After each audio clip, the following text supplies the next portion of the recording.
अभी कॉपी मत करिएगा।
देखिए जरा, इसे समझ लीजिए, मैं पूरा कर दूं उसके बाद लिख लीजिएगा आप इसे। राइट साइड कॉर्नर पे मैंने एक टेबल बनाया है। टेबल विजिबल है पूरा आपको रेड से? Yes sir. Yes sir.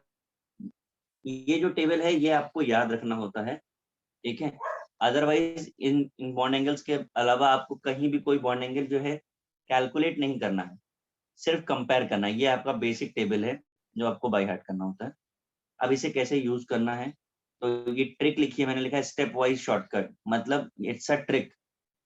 ये ट्रिक है, आप इस ट्रिक को फॉलो करोगे तो कभी भी बॉन्ड एंगल का क्वेश्चन रॉन्ग नहीं होगा। आपके पास क्वेश्चन आया तो सबसे पहला काम आपको क्या करना है, by the hybridisation. Bond angle वाले क्वेश्चन करने के लिए पहला काम हाइब्रिडाइजेशन फाइंड करना है। ये sp, ये sp2 और ये sp3। बॉन्ड एंगल आपके पास आ गया। अब बॉन्ड एंगल आने के बाद आप रेफर करिए बॉन्ड एंगल को, सबसे ज्यादा किसका होगा।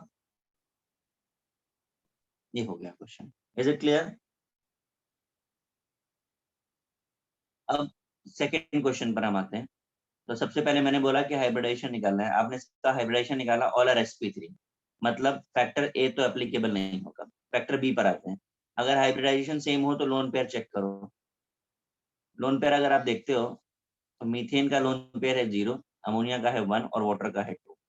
तो bond angle is inversely proportional to number of lone pair. ये ऑर्डर आ गया।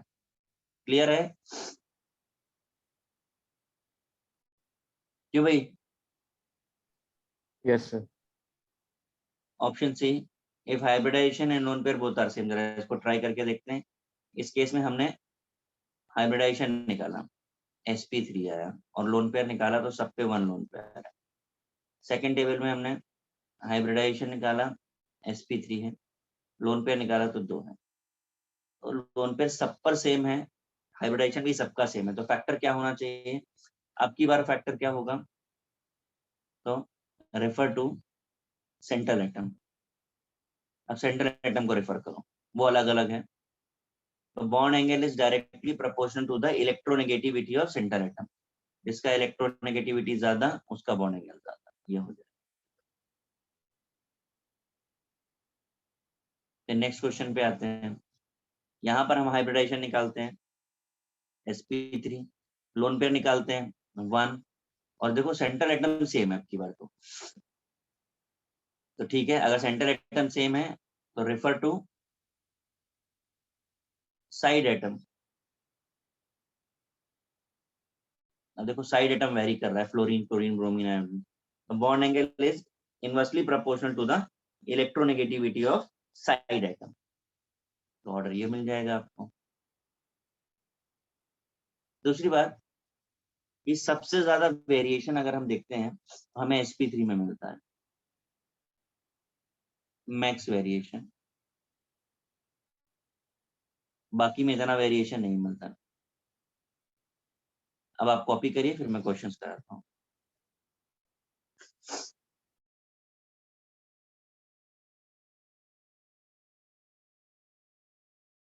सर अगर हाइब्रिडाइजेशन और लोन पेयर सेम हो गए पर जीरो लोन पेयर हो गए तो फिर क्या हो? अगर हाइब्रिडाइजेशन और लोन पेयर सेम है पर मतलब हाइब्रिडाइजेशन सेम है और जीरो लोन पेयर है सबसे, तो फिर सबका बॉन्ड एंगल सेम आ जाएगा। हाँ, अरे कोई तो फैक्टर चेंज चाहिए ना। अच्छा, ऐसा कोई कंपाउंड एग्जिस्ट भी नहीं करेगा, तुम सोच के बताओ मुझे, फिर मैं बताता हूँ।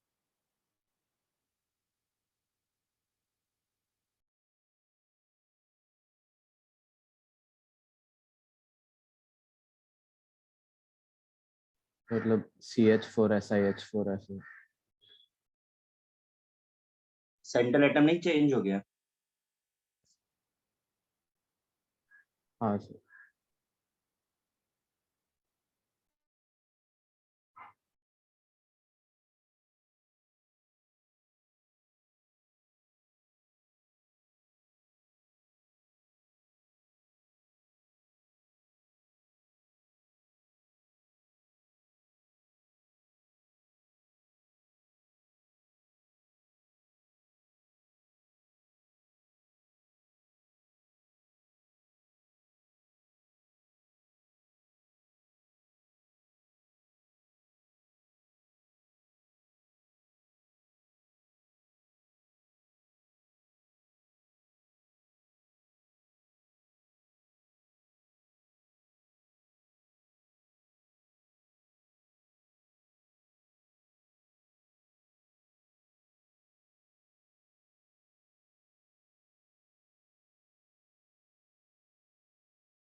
सर बोलिए। सर अगर CCl4 CBr4 CH4 में देखे। अभी आप ये क्वेश्चन याद रखिएगा, इस पर कॉपी हो जाने दो, फिर मैं क्वेश्चन कराता हूँ आपको वाला, ठीक है। याद रखिएगा क्वेश्चन।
सर लिख लो।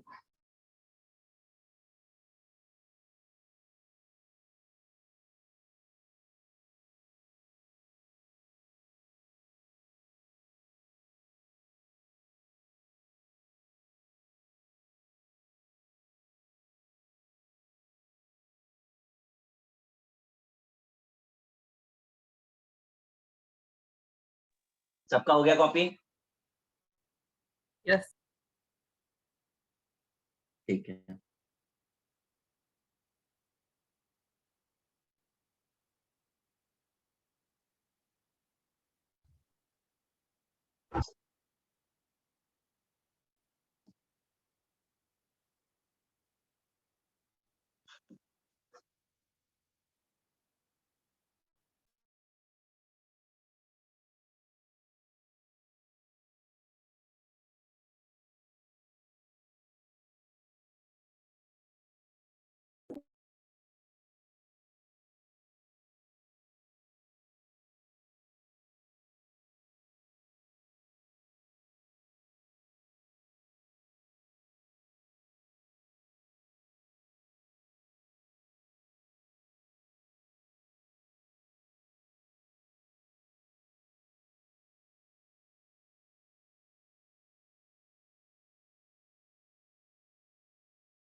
देखिए, ये आपके लिए क्वेश्चंस हैं, आपको बॉन्ड एंगल इन सब में कंपेयर करना है।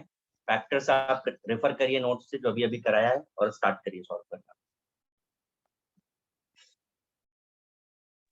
जो पीछे फैक्टर्स बताए हैं उसे उसी सीक्वेंस में यूज किया जाता है, पहले ए फिर बी फिर सी then D.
Done.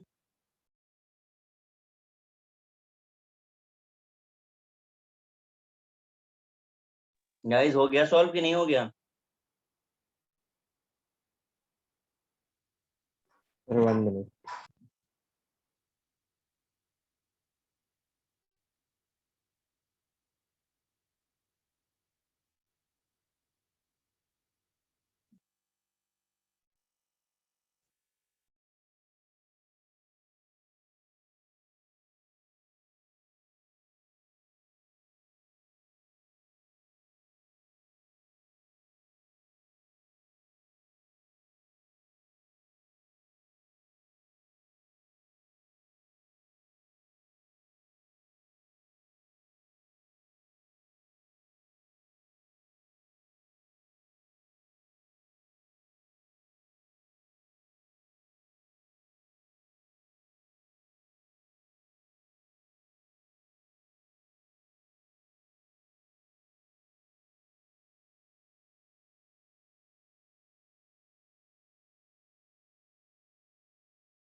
Yes sir, हो गया।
मैच कर रहा है,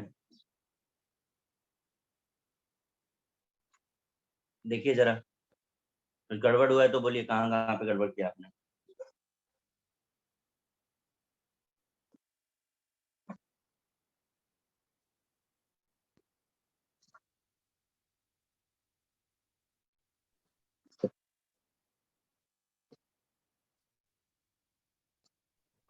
सर मतलब सेंट्रल एटम सेम है पर लोन पेयर्स नहीं है तो फिर साइड एटम मैटर नहीं करेगा। हाँ, दूसरा एक सबसे बड़ी बात है, अगर आप लोगों ने नोटिस किया हो कि कभी भी sp2 में या sp में साइड एटम या सेंटर एटम का फर्क नहीं पड़ रहा है।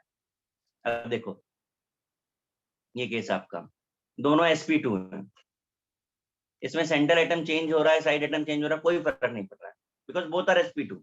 sp2 मतलब हर हाल में अरेंजमेंट उनका ऐसा ही होगा। तो जब ये अरेंजमेंट होगा तो फर्क कैसे पड़ेगा? कार्बन रखो या बोरॉन रखो, इसलिए जहां इक्वल हुआ है वो जरूर नोटिस करो। Both are sp, no change.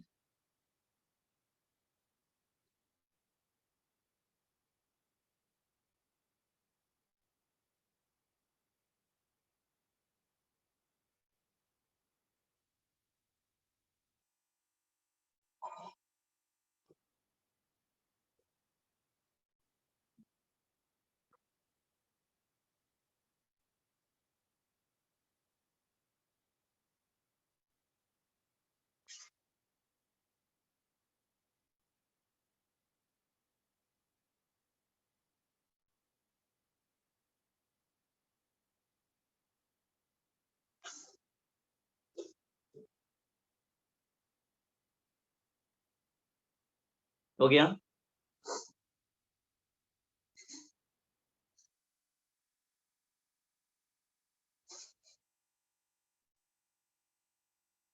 हाँ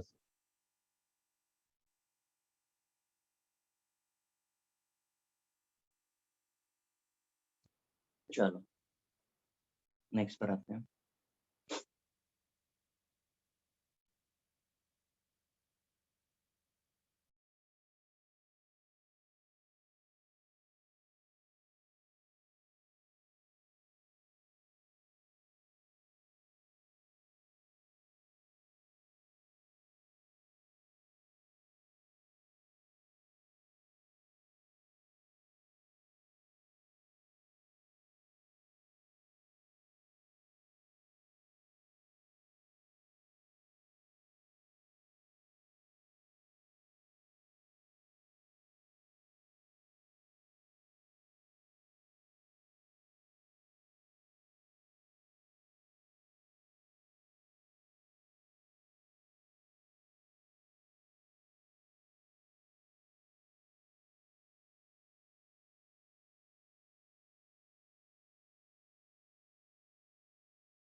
ये फर्स्ट क्वेश्चन आपको ट्राई करना है, मैं और दे रहा हूँ। ये 4 ऑप्शन, इसमें से करेक्ट क्या होगा पहले कॉपी कर लीजिए, फिर बताइए।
Sir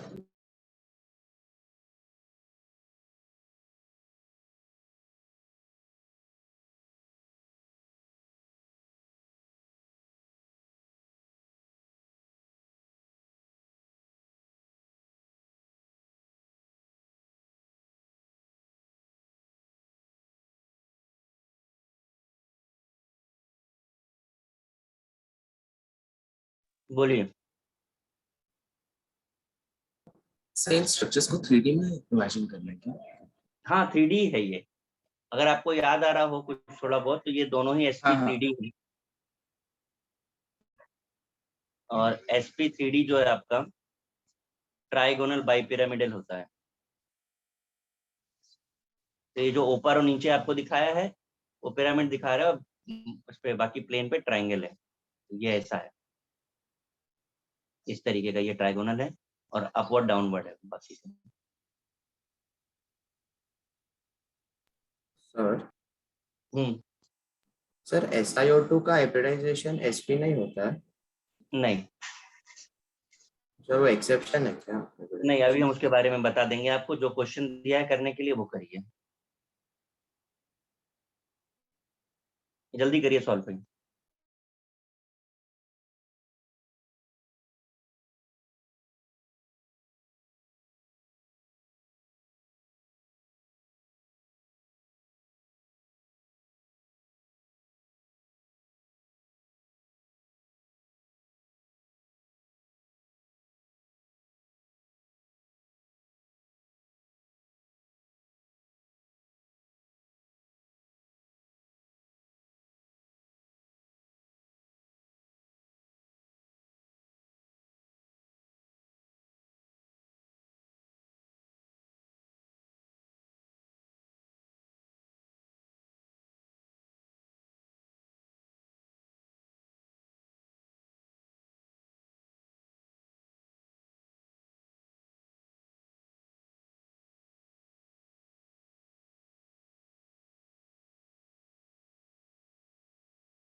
done.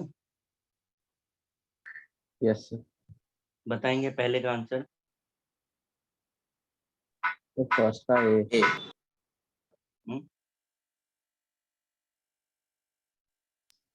सर ए में क्योंकि डाइपोल मोमेंट मिनिमाइज हो जाएगा, तीनों क्लोरीन का कैंसिल हो जाएगा और दोनों फ्लोरीन का लिनियर सर होगा वो तो कैंसिल हो जाएगा। इलेक्ट्रोनेगेटिविटी जिसका ज्यादा है वो वर्टिकल मानना है।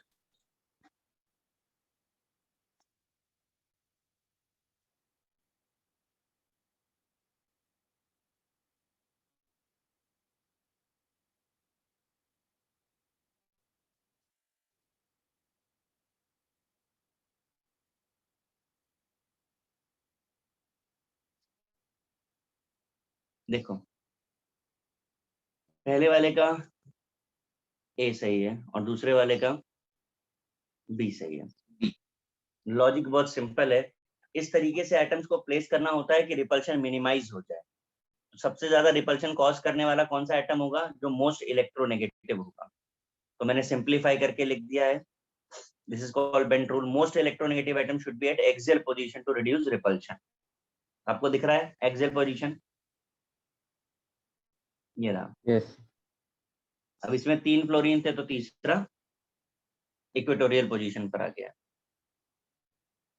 Is it clear? अब आप SiO2 जो लोग पूछ रहे थे जरा वो देख लें। SiO2 पॉलीमर होता है, और याद रखिएगा किसी भी पॉलीमर का हाइब्रिडाइजेशन ना तो शॉर्टकट से निकलता है ना किसी कंसेप्ट से, इसे सिलिका बोलते हैं। पॉलीमर का हाइब्रिडाइजेशन एक्सपेरिमेंटली निकलता है, दिस इज sp3।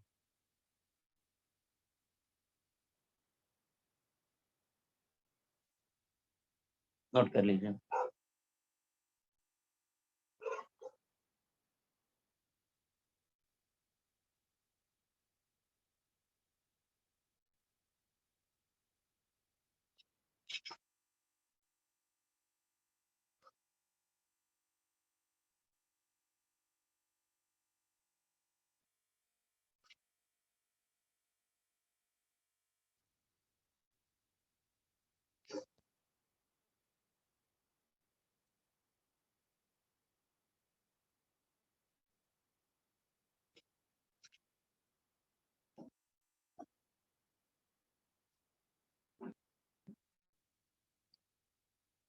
हो गया? सर ऐसा है क्या कि डाइपोल मोमेंट कम रहेगा तो स्ट्रक्चर ज्यादा स्टेबल हो जाएगा? डाइपोल मोमेंट आप बोल सकते हो, बट प्राइमरी फैक्टर जो होता है वो होता है रिपल्शन। वो बात बिल्कुल सही है, अगर डाइपोल मोमेंट 0 हो रहा है तो रिपल्शन मिनिमाइज हो गया, हाँ सर। है ना। बट बेसिकली जो रीजन होता है ना वो होता है रिपल्शन।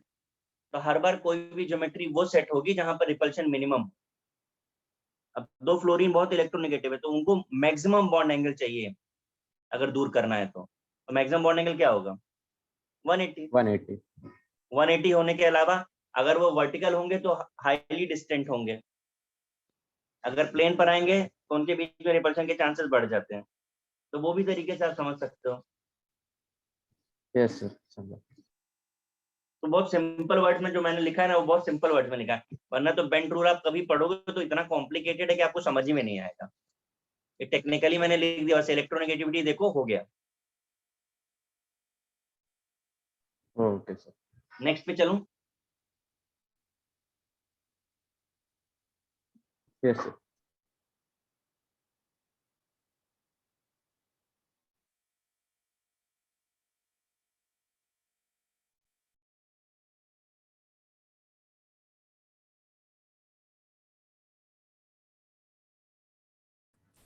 सर एक बार ऊपर वाला वापस शो करोगे, लास्ट चीज शो करनी थी।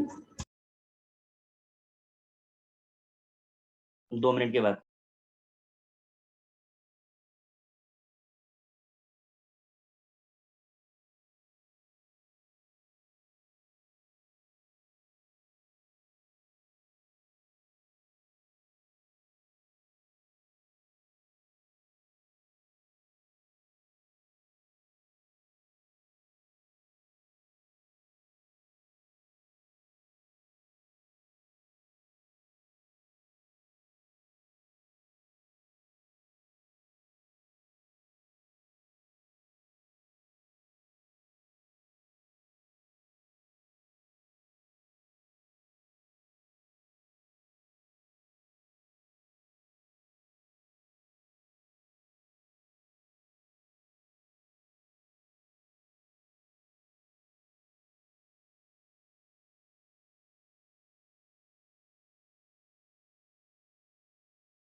कॉपी मत करिए कभी, है ना।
देखिए जरा समझ लीजिए, इनर्ट पेयर इफेक्ट जो है वो स्टेबिलिटी बताता है वेरिएबल ऑक्सीडेशन नंबर की पी ब्लॉक के केस में। कैसे बताता है, तो आप ग्रुप 3 का केस देखिए, कॉन्फ़िगरेशन क्या है, NH2NP1, that means what, it can be stable by losing 1 electron या ऑल 3। तो ऑक्सीडेशन नंबर क्या क्या पॉसिबल है, या तो 3 पॉसिबल है या तो 1 पॉसिबल है।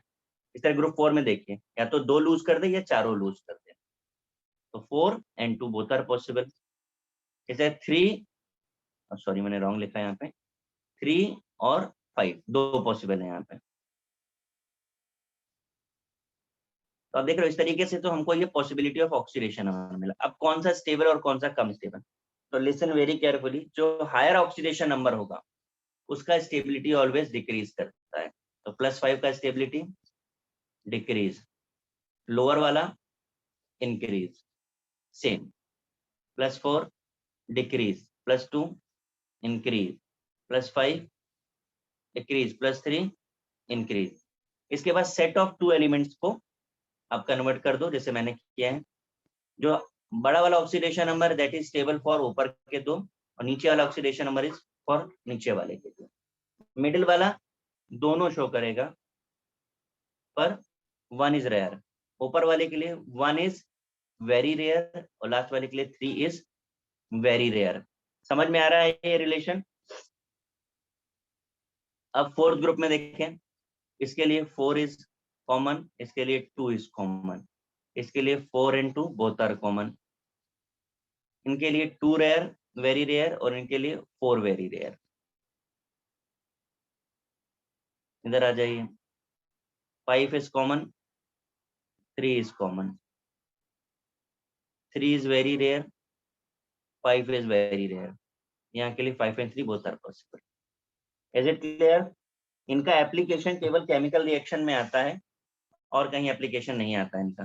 कर लीजिए कॉपी।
सॉल्व हो गया भाई?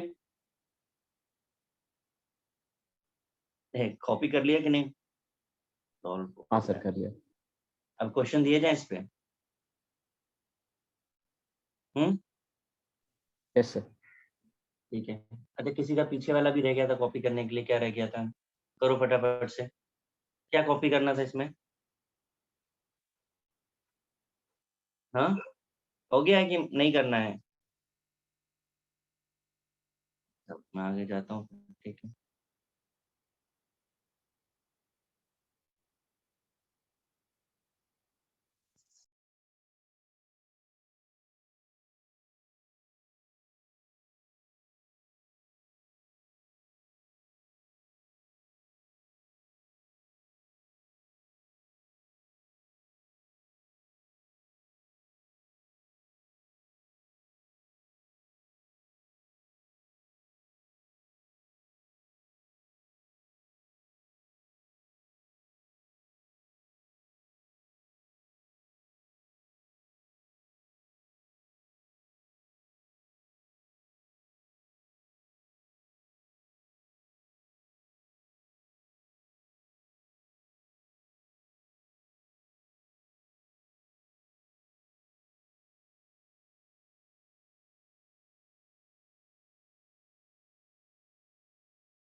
चारों क्वेश्चन, तीनों क्वेश्चन कॉपी करिए और आंसर दीजिए तीनों के फटाफट से।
सर आपका चार्ट में डालो।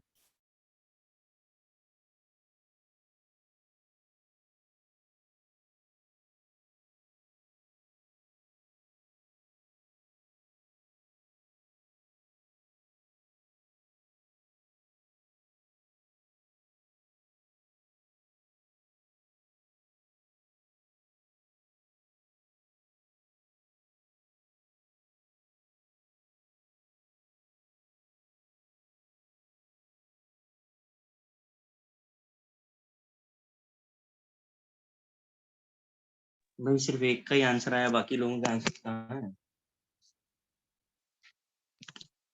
हाँ, बाकी लोगों के आंसर्स कहाँ हैं?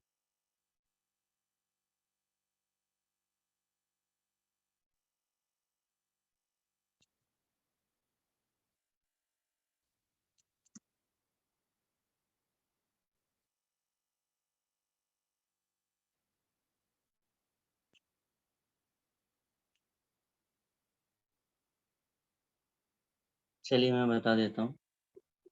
पहले का करेक्ट आंसर जो है, एल्युमिनियम का 3 और 1 पॉसिबल है, 3 मोस्ट और 1, उसके बाद 2 इज नॉट पॉसिबल, इसलिए वो लीस्ट स्टेबल हो गया। TlI3 जब भी आयनाइज होगा तो Tl का +1 और I3 का -1 होता है, इस हिसाब से आंसर डी है। सोडियम के सिमिलर दिखने वाला वो होगा जो सोडियम जैसे कंपाउंड बनाएगा, that is thallium only,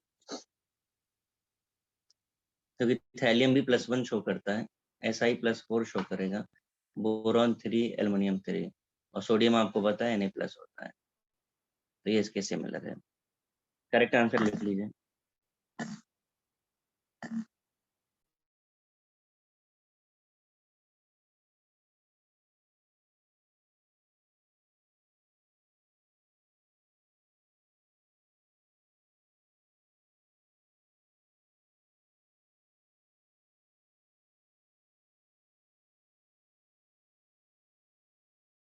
sir 2I3 minus combine होकर 3I2 + 2 इलेक्ट्रॉन, ऐसा होगा क्या? क्या चीज कह रहे हैं? थैलियम के आयोनाइजेशन में सपोज दो मॉलिक्यूल्स ऑफ TlI3 हो रहा है, तो फिर उसमें से जो 2I3 माइनस बनेंगे वो फिर 3 कंबाइन करके 3I2 बना देंगे क्या? नहीं नहीं, एग्जिस्टेंस ही इतना है। जब भी TlI3 आयनाइज होगा ना तो सिर्फ यही देगा और कुछ नहीं देगा। Okay okay.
हो गया कॉपी? यस। चलो अभी मॉड्यूल निकालो, चैप्टर फिनिश हो गया ये अपना, फटाफट से निकालो, आधा तो डिस्कस कर ही पाएंगे ना।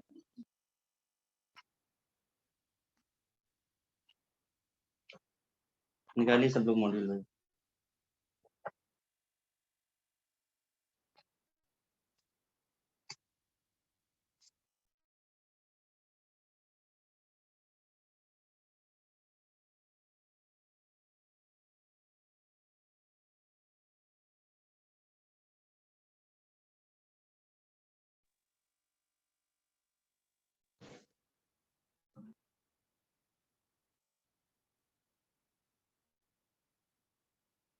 निकाला भाई मॉड्यूल आप लोगों ने?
सर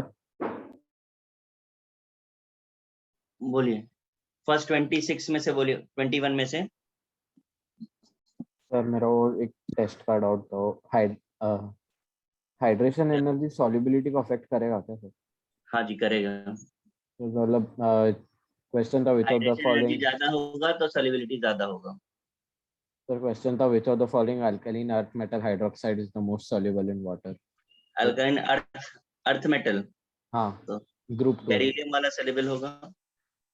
सर क्वेश्चन ऑप्शन से MgOH COH SROH अच्छा, SR, हाँ तो वो ठीक सर। है, barium down the group solubility जो है इंक्रीज करती है, और जो सर सबसे नीचे वाला होगा वो सबसे ज्यादा सॉल्युबल होगा।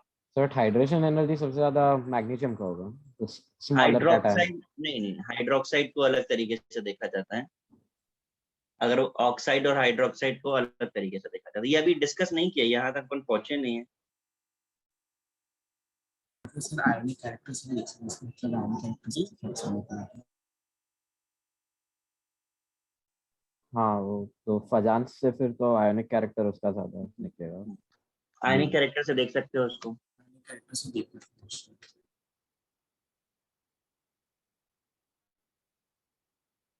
मुझे भाई बताइए जरा मॉड्यूल। हाँ, 9th and 13th 1 to 21 में क्या बोला आपने? 9th 9 and 13 9 13 और कोई? 12 और ये समझ लीजिएगा, दोबारा मैं डिस्कस नहीं करूंगा अगर आपने नहीं किया तो। 17 17 और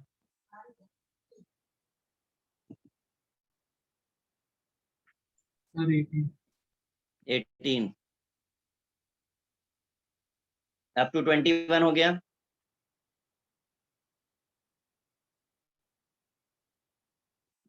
हो गया ना भाई?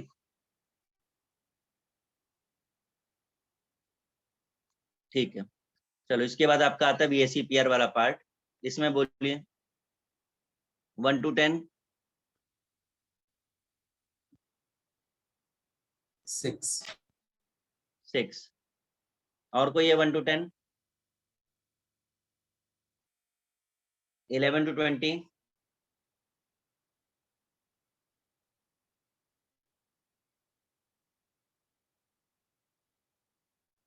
16 16 और up to 20? and 18. Sorry, 18. 18. Up to 31? Sir 19 भी।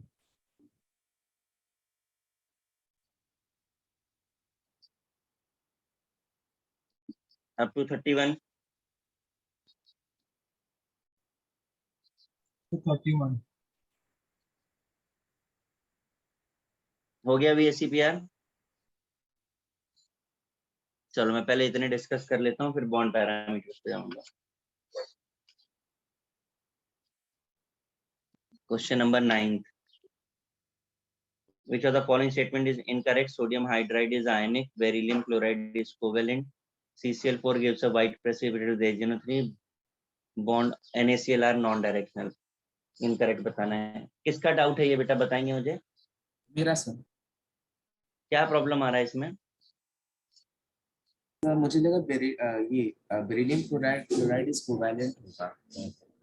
नहीं, आपने पोलराइजेशन पढ़ा था, वहां पर आप देखिए आपने लिखा है covalent character down the group decrease होता है, यानी बेरिलियम सबसे ज्यादा कोवेलेंट होगा। समझा कि नहीं बेटा? हाँ सर, तो इसलिए मतलब बेरिलियम हाँ, क्लोराइड इज। आप वहां लिख लीजिए according to Fajans rule, according to Fajans rule.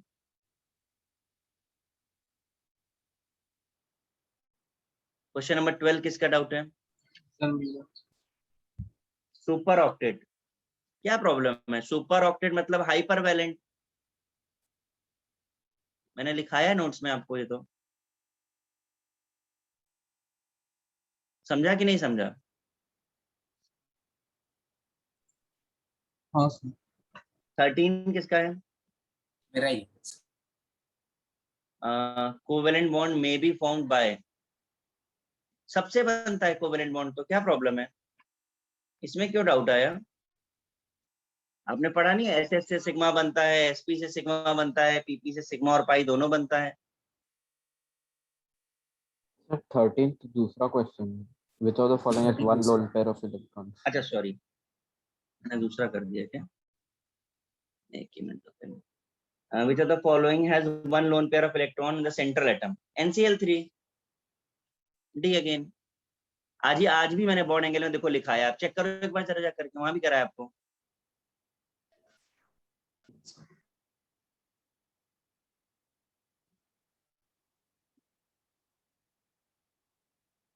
क्यों नहीं आया था ये?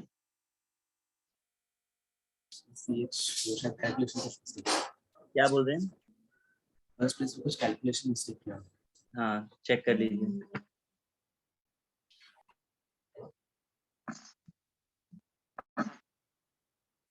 Z axis is the molecular axis and pi molecular formed by the overlap. देखो, अगर आपको Z एक्सिस पे चाहिए तो कौन बना सकता है? या तो YY बना सकता है या तो ZZ बना सकता है। अगर आपको X एक्सिस पे चाहिए तो कौन बना सकता है? या तो YY बना सकता है या ZZ बना सकता है। तो आपको जिस एक्सिस पे चाहिए उसको छोड़ना पड़ेगा, उसके अलावा कोई भी आएगा, क्योंकि परपेंडिकुलर होता है बॉन्डिंग हमेशा। मैं क्या कह रहा हूँ, बात समझ आ रही है आपको? अगर आप YY एक्सिस ओवरलैप कराएंगे तो वो Z पे दिखाई देगा।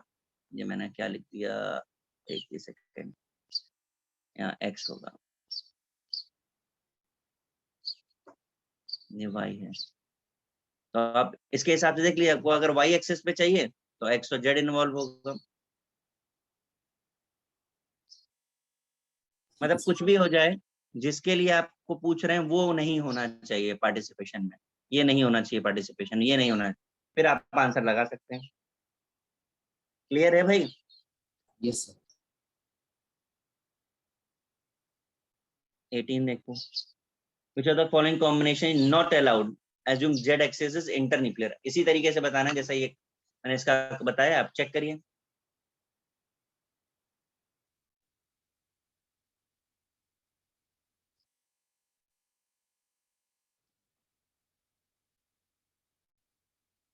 हम्म, समझ आया ना? नेक्स्ट पर आते हैं 6, VSEPR में 6, a molecule XY2 contains 2 sigma and 2 pi bond and 1 lone pair of electron in the valence shell. 6 XY2, देखो XY2 का मतलब क्या होता है? आप सेंट्रल एटम, बॉन्ड पेयर और लोन पेयर की बात कर रहे हैं, ठीक है? मतलब total bond pair plus lone pair का सम कितना हो रहा है? बोलिए, बॉन्ड पेयर और लोन पेयर का सम कितना हो रहा है?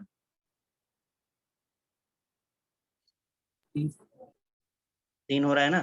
तो ऑर्बिटल का काउंट भी 3 होना चाहिए कि नहीं होना चाहिए?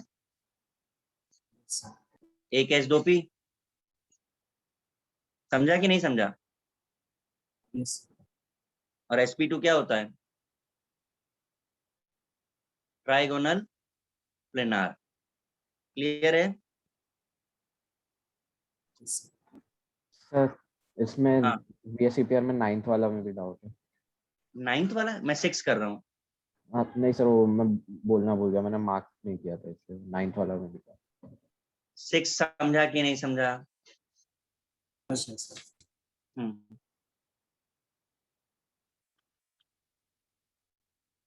C2C देखो कैसा है ना, आपने अभी ऑर्गेनिक का शॉर्टकट सीखा नहीं है, मैंने आपको ऑर्गेनिक का शॉर्टकट सिखाया नहीं है, ठीक है? वो आपको अभी सिखाया जाएगा। ऑर्गेनिक में सिंगल बॉन्ड होता है तो sp3 होता है, डबल बॉन्ड होता है तो sp2 होता है, ट्रिपल बॉन्ड होता है तो sp होता है। इसके अलावा अगर एडजेसेंट डबल बॉन्ड होता है, जैसा ये केस है, अगर दोनों साइड से डबल बॉन्ड हो जाता है तो भी sp हो जाता है।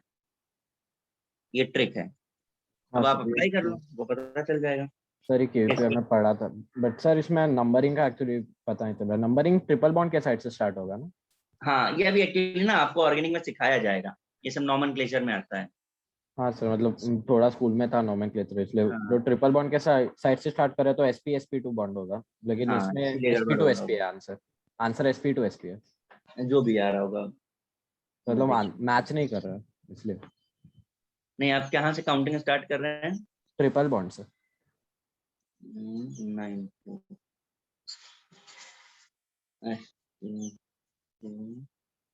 1 2 2 3 2। हाँ, इसीलिए गड़बड़ हो रहा है, सही कह रहे हो आप, डबल बॉन्ड प्रेफरेंस। तो प्रेफरेंस किसका हायर होना चाहिए, डबल अभी बॉन्ड के? आपको ये सिखाया जाएगा कि अगर इंडिविजुअल होता है तो ट्रिपल और सेकंड कोई चलता है, जब साथ में आता है तो प्रायोरिटी चेंज हो जाती है, ठीक है? और रूल्स आप जब सीखना तब करना, इसको सर्किल करके छोड़ दीजिए भैया। ठीक है सर। 16 किसका है? आइसो स्ट्रक्चरल पूछ रहा है, मतलब सेम स्ट्रक्चर, CO2 का sp हाइब्रिडाइजेशन, और किसका sp आ रहा है, वही आंसर होगा।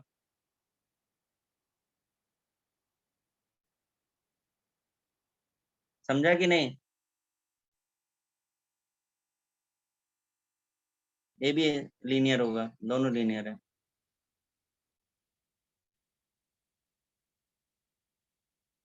एटीन देखिए, the fluorine molecule is formed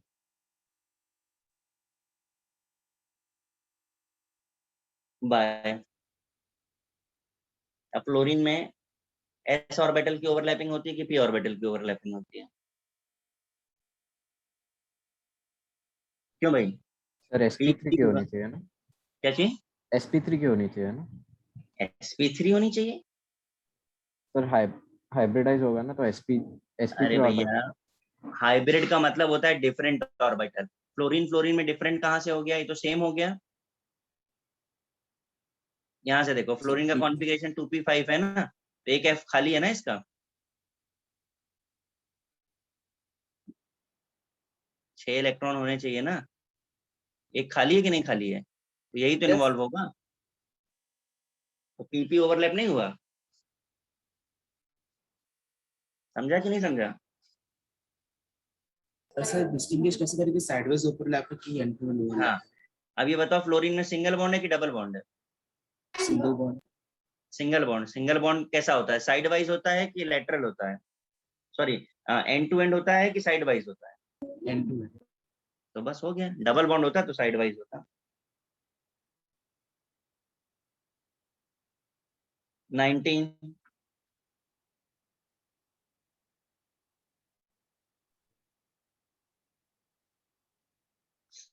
में भी आप छोड़ दीजिए ऑर्गेनिक वाला, इसको आप छोड़ दीजिए।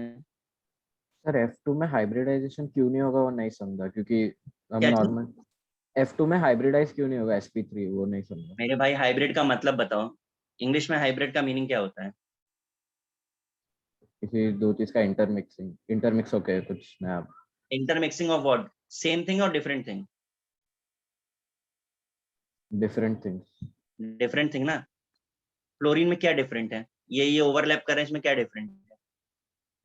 तो लाइक s ऑर्बिटल में भी लोन पेयर है ना, तो वो that 3 doesn't lone pair matter, 1 that bond pair. Doesn't matter. आप बात ही नहीं समझ रहे हो, मैं क्या कर रहा हूँ। हाइड्रोजन ने हाइड्रोजन ओवरलैप किया, इसमें हाइब्रिडाइजेशन होगा क्या? ये हाइब्रिड कहाँ से दिख रहा है तुम्हें? ये होमो एटॉमिक है।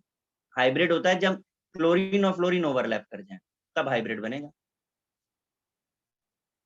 सेम चीजों को थोड़ी ना हाइब्रिड बोलते हैं। वो तो एटम के अंदर होता है ना हाइब्रिडाइजेशन। हाँ, आप अब उस शब्द का इस्तेमाल करो ही मत हाइब्रिड का। आप इंटरमिक्सिंग बोलो, आप मिक्सिंग बोलो, पर हाइब्रिड मत बोलो। हाइब्रिड का मतलब ही डिफरेंट होता है। तो जब है ही नहीं डिफरेंट एटम, तो कैसे आप हाइब्रिड की बात कर रहे हो? Okay sir. समझे कि नहीं? हाँ सर। नेक्स्ट है 31। The molecule MlX is planar with 6 pair of electron. अब देखो 6 पेयर ऑफ इलेक्ट्रॉन का मतलब आपकी ऑर्बिटल का सम कितना आना चाहिए?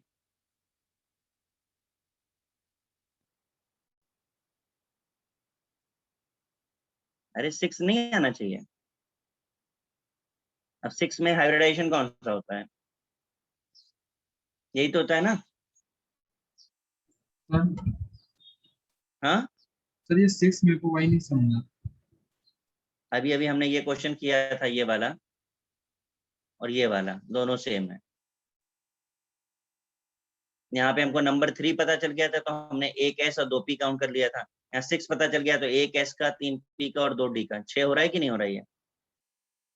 Yes sir. तो इसका मतलब 6 होना चाहिए। ये तो फर्स्ट पॉइंट हो गया। हम सेकंड पॉइंट ये कह रहे हैं कि प्लेनार होना चाहिए। अब जरा VBT का टेबल खोलो, VSCPR का, और देखो 6 में प्लेनार स्ट्रक्चर कब होता है, कितने बॉन्ड पेयर और कितने लोन पेयर होते हैं, चेक करके बताओ।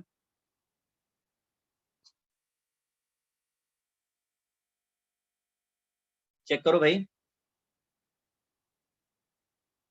प्लेनार कब आता है?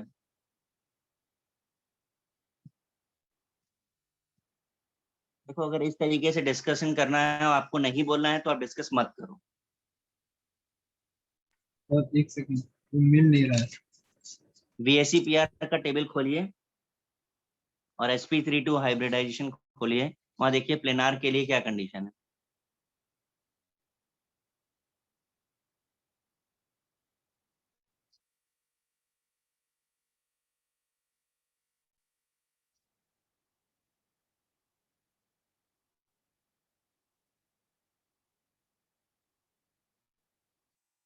ये लिखा होगा, ढूंढ लीजिए आप, स्क्वायर प्लेनार।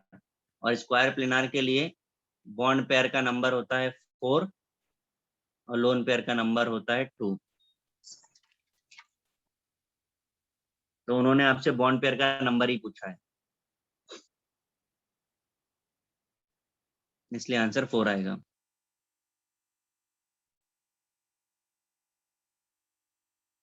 समझा कि नहीं? हाँ सर। इसके आगे बॉन्ड पैरामीटर से मैं नेक्स्ट पे स्टार्ट करूंगा। मैं बिल्कुल भी पीछे के डाउट्स अब डिस्कस नहीं करूंगा। बॉन्ड पैरामीटर से आगे चलना है, पूरा बस फाउंडेशन 21st वाला ऑब्जेक्टिव, एस पर का। और उसके बाद get equipped JEE mains advance. समझ आ रहा है क्या बोला मैंने? Yes sir. और अगर आपने नेक्स्ट लेक्चर पे नहीं डिस्कस किया, तो मैं नया चैप्टर भी स्टार्ट करूंगा। ठीक है गाइस, चलिए गुड बाय। सर sp3d3 का स्ट्रक्चर क्या रहेगा हाइब्रिड? sp3d3 पेंटागोनल बाइपिरामिडल, वो भी नोट्स में लिखा हुआ है बीपीटी में। sp3d2 तक ही लिखा था इसलिए। ठीक है, ओके सर। ठीक है, चलिए बाय।